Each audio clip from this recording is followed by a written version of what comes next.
Another elder, Dr. TChaka Muhammed, and he is going to mesmerize you with his amazing story of the eagle, okay? Thank you so much. Okay.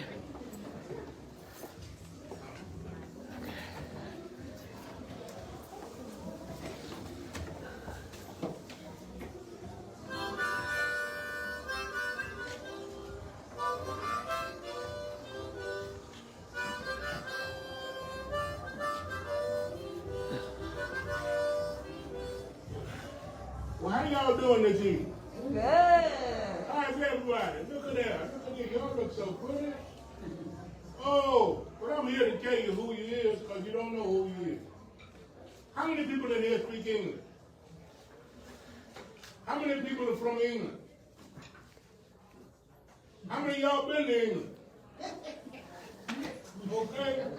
Now, you know, if you're from China, what language you speak? You speak Chinese, right? If you from Japan, you speak Japanese, right? If you from Germany, you speak German, right? So how you gonna be from America and speak a language of a country you ain't never been to? Y'all don't speak English, y'all speak American. Because if you spoke English, when's the last time you said it's a jolly good day? Cheerio. When it rains out here, if you're in England, you get a bumper shoe. If you're in America, you get an umbrella. We go to the gas station and we put gas in the car. They put petrol in the auto. We put luggage in the boot. They put luggage in the boot, we put luggage in the trunk. So y'all don't speak English. Y'all speak American. Don't let nobody tell you speak English. You don't know who you is. I'm going to tell you a story. I'm going to tell you a story about how you don't know who you is. You see, one time there was a man that lived way back out in the woods. I mean, he lived way back out in the woods. Him and his little son, they lived so far back out in the woods that when they went hunting, they just got their gun and sit on the porch. Because everything they was hunting was bound to come by there after a while. And they could just hunt and live there. Now, as this little boy was growing up, in the distance, there was a great big old mountain. Big old high, pretty mountain. Looked like Mount Shasta. And as he was growing up, he said, you know what? One day, I'm going to climb up that mountain. And on his 13th birthday, his dad said, son, what would you like to do for your birthday? This is your 13th birthday. You ain't no more little boy. You're a young man now. And he said, Dad, you know what? He said, I always wanted to climb up that mountain. So he said, you know what? That'd be a good rite of passage for you.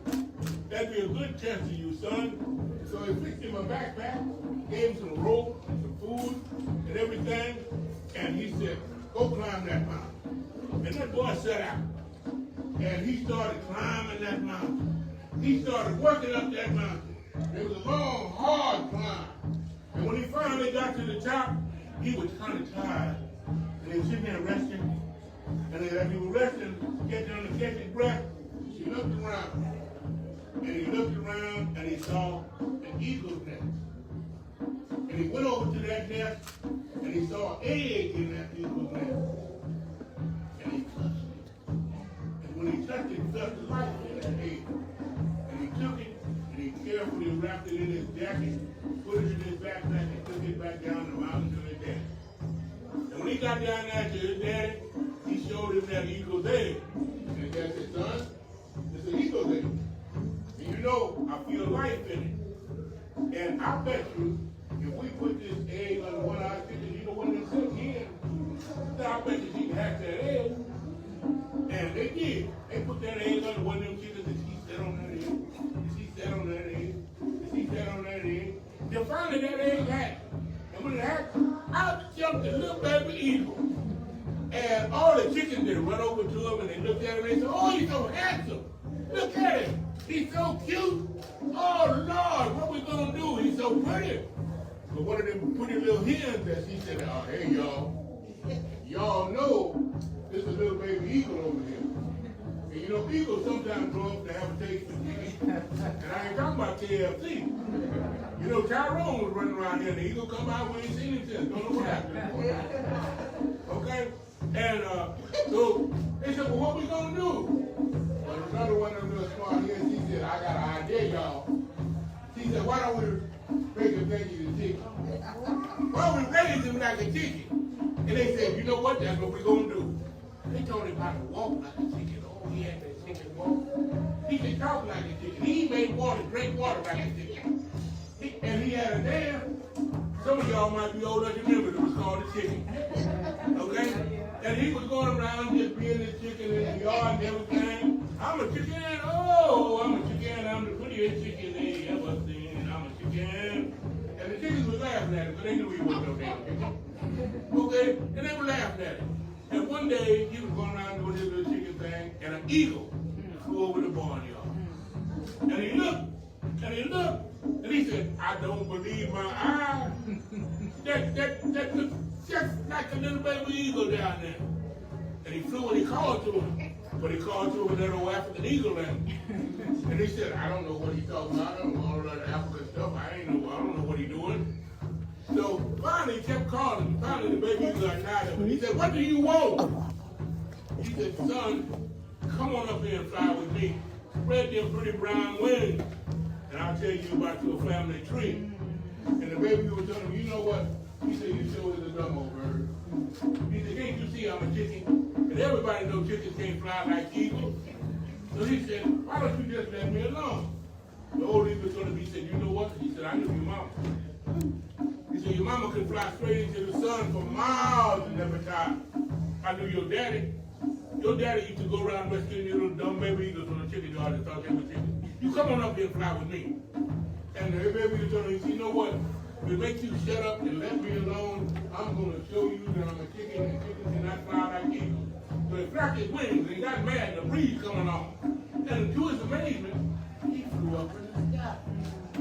And as he flew up in the sky, first he was scared because he ain't up in that high before. And he looked down and he looked at the chicken and they looked different to him now. Because he could see them with the eagles on. And he said, I didn't know I could do that. I had no idea I could fly. And the old eagle told him, he said, you come with me, and I'll tell you about your family tree. And they took off, and they flew. They flew over the mountains of lost history. They flew over the valley of self-doubt. And as they flew, the old eagle taught the baby eagle a song. And the eagle learned that song, and he took that song, and he sang that song. When he grew up and had little eagles of his own, he taught them that song. And one day, all the eagles were flying and they were singing that song, and they came across two colored men who was colored then. And a man named James Weldon Johnson and his brother Rosemont Johnson. And James Weldon Johnson listened to the inspiration of the eagle's song.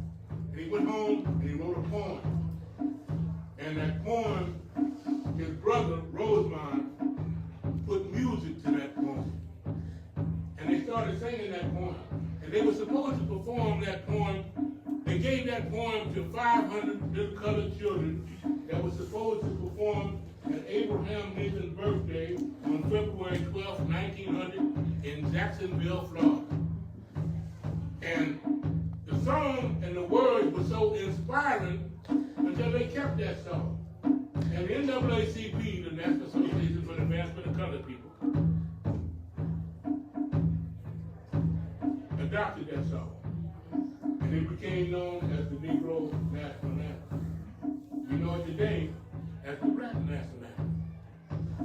And everywhere you go, you could hear that eagle song. We hear it today, especially this time of year, between December 26th and January 1st, which is Kwanzaa. We hear a song that goes something like, lift every voice and sing, till earth and heaven ring. Ring with the harmony of liberty. Let our rejoicing rise high as the listening skies. Let every sound siege. Now that song, we know it as the black national anthem, and when you hear it, we normally stand for that like we do for any other national anthem. And I want you to think about something. When y'all singing that other national anthem at the baseball game, what's that got to do with a baseball game? You pledge allegiance to the flag and to the republic for which it stands. But we say we live in a democracy. You never pledged allegiance to a democracy. In a republic, the Senate has the power, not the people. So understand what you're saying. Rome was a republic. But what I want you to remember is we have to save our little baby eagles. We have to save our baby eagles. We have to tell them who they are, where they came from, what they can accomplish, what they can do. You see, when you listen to the words of that song, the second verse it said, "Stony the road we trod, bitter the chastening rod, felt in the days when hope unborn had died. Yet with a steady beat, have not our weary feet come to the place where our fathers died." We have come over a place that with tears have been watered. We have come treading a path through the blood of the slaughter. Out of the gloomy path shall we stand at last, true to our God.